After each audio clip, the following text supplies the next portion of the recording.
Hello everybody and welcome to the North American Star League Season number 2.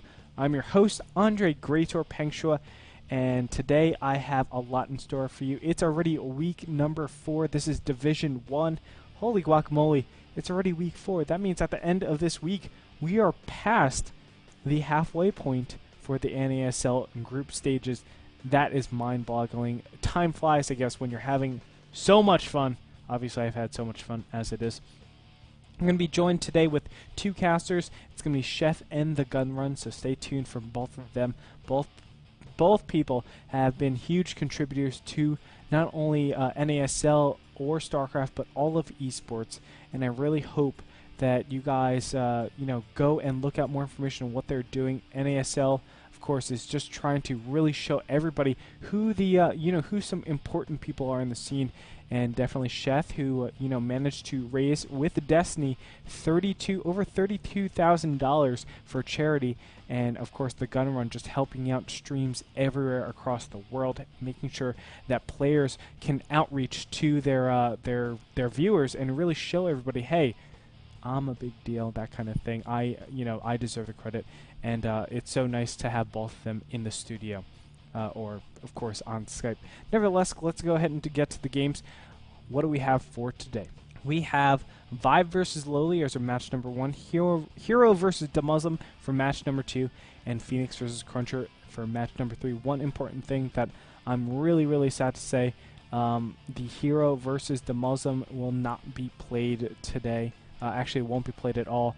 Demuslim, we knew that he wasn't able to show up, so nevertheless, Demuslim will be given the forfeit loss, and Hero's going to take the win. Really unfortunate. Demuslim's doing so well in the NASL as it is. Really wish that things could have changed, but nevertheless, that is that. Let's first go look at our maps.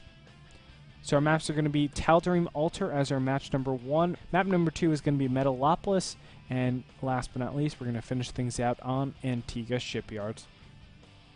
I like this map pool. In particular, I just like how open it is. Of course, we start up with Tal'Darim, then we go to Metalopolis, then we go to Antigua, all of which are those macro maps that we always get to see.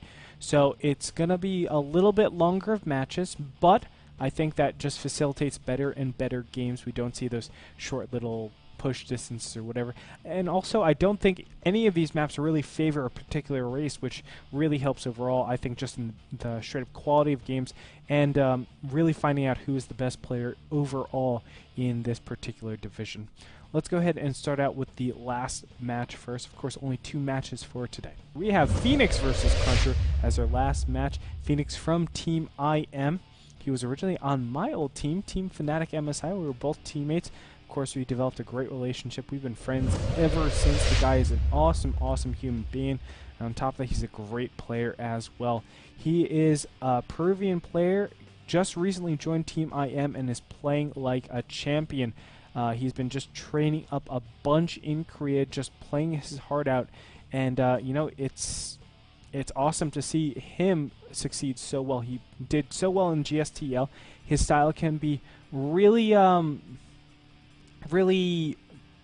called a more aggressive style than anything. He likes that aggression. He likes to do those combination attacks. But behind that, he does like to macro. So he has all these push timings involved in his play, and he really gets to see, okay, is my attack doing well or not? Based on that, he's like, okay, I'll either expand or I'll go for this push continuation. And he'll really end games very early, but at the same time, he has the ability, the mechanics, to go to that end game and play just a straight-up game. That's what I love about Phoenix so much. He can really dictate control, but at the same time, have enough self-confidence and just awareness to be able to back off and say, nope, that's not the right decision. Let me go ahead and play more of a standard game and continue onwards from there. He's going to be going up against a player that is Complexity Cruncher. Now, Complexity Cruncher, obviously, a very strong team. Cruncher is definitely one of their head people that's leading that team. Cruncher has been performing so well as of recently. No huge accomplishments yet, but he has taken out quality players such as Idra and many more. Of course, he's most known for taking out Idra in many tournaments, particularly the TSL 3. But nevertheless, Cruncher just looking really good as of late. He is currently sitting at 1-2 in the season, but I feel like that record just does not do him justice. He's a lot stronger than that record shows, and I think he's bringing a lot to the table. His PVT is one of the stronger PVTs, I think, in North America, or possibly even the foreign scene. On top of that, I know he really favors it. He really favors Warp Prisms. We've been seeing that type of play a lot more often. Hopefully we'll see High Templars in Warp Prisms, but he does like to harass with them as well. We'll see. Only time will tell. I think in the big picture, big scheme of things, Phoenix is going into this being the favored. Definitely the favorite, just because he's trading in Korea. We'll see if Cruncher can pull it out and has a couple of tricks up his sleeves. All right, and let's take a look at our next and final match. It's going to be Vibe versus Lowly, a Zerg versus Zerg. Now, Vibe, originally on Team Six Jacks, we know Six Jacks did disband, unfortunately. Very sad day, but nevertheless, Vibe is alone. You know, a little bit about Vibe. He's been always a wild card. He sometimes has the most amazing games, and sometimes has really, really, you know, uncharacteristic games, I guess. Or I shouldn't say uncharacteristic, rather just very, very, you know, extreme games, lackluster games, things like that. Like, we've just seen amazing micro, amazing macro coming out of him, great multitasking, and then sometimes he's just very off. I don't know whether the days, if he hasn't warmed up enough, but you know, Vibe is one of those players that I just don't know what to expect from him. It's going to be interesting going into a match against someone like Lowly, who you know, I feel like Lowly also has a very up and down type of routine as well. He doesn't have that consistency that I'm always looking for. He has a weird build setup, especially versus Protoss, especially versus Zerg. He really relies on those infestors. We'll see if he does the same thing in this position. Vibe, however, did take out Sheth, which is huge. But Sheth and Lowly play a completely different brand of Zerg. All I can say is this is a really huge wildcard matchup, and I don't know what to expect completely, but nevertheless, we're going to get into that after a couple of announcements. First, I want to give a huge thanks to our sponsors, Azo Monitors. Of course, Azo Monitors are our monitor company. iBuyPower is our computer sponsors. We're powering everything through Azo Monitors and iBuyPower computers, so please go check them out. They've been supporting esports. And it's about time that not only you know, we as an industry start being seen as, you know, this awesome industry that we are, a marketable industry, but please go out there and support them as well. Show them your love. Show them why this should be an industry they get into, because esports is an industry that is worth getting into.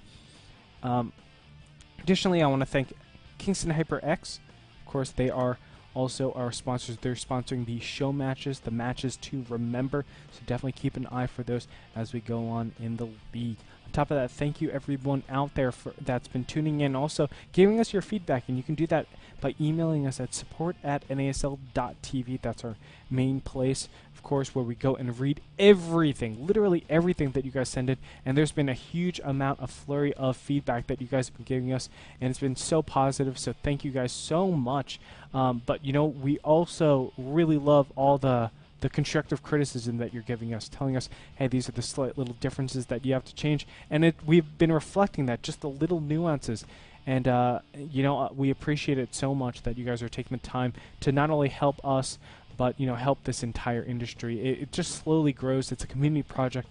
This is what I'm all about, and thank you so much. So that being said, we're actually going to go to a recap of last week, just to catch you up to date if you guys missed anything. Then we'll head into games. I'll see you there.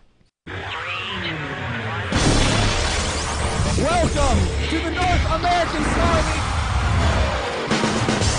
Ladies and gentlemen, it's here. I never knew that when Starcraft 2 would come out that we would have anywhere near this big of a scene internationally. $50,000 will be awarded to someone that is such a staggering number. This is not just a game, it's an all-out war. 40 of the world's top players all competing for the title of NASL champion. Welcome to season number 2.